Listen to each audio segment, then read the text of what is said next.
现在猪肉的价格终于降下来了，我今天买了个猪肘，才30块钱，相比以前来说呢，真的好便宜。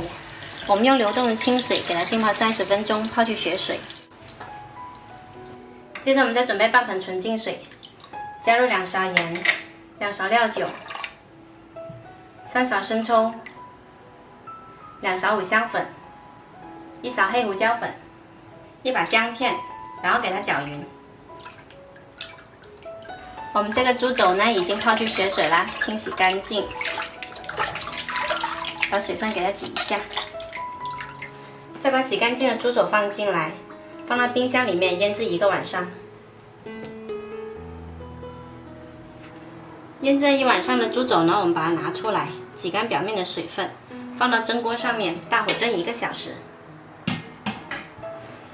时间到啦，我们关火，打开盖，让猪肘稍微放凉，用牙签在上面扎些小孔，扎密一点。接着在表皮刷上1层白醋，薄薄的刷1层就好啦，刷均匀。然后放着把表皮晾干，大概晾个10分钟。然后我们把烤箱提前预热230度，把猪肘放进来，烤40分钟。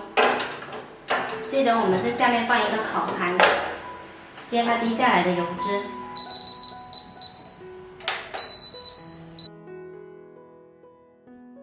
时间到了，我们的脆皮猪肘就烤好了。记得烤的过程中呢，我们给它翻一下面，让每一个面呢都受热均匀，你看烤出来就特别好看。这款烤猪肘呢，它吃起来外皮酥脆，里面咸香，看看听听这声音，一听就很酥脆。我们来切一下，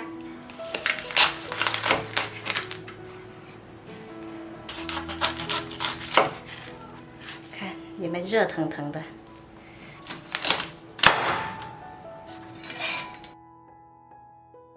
随意切块就好啦，吃起来特别的酥香，喜欢的朋友可以试一下哦。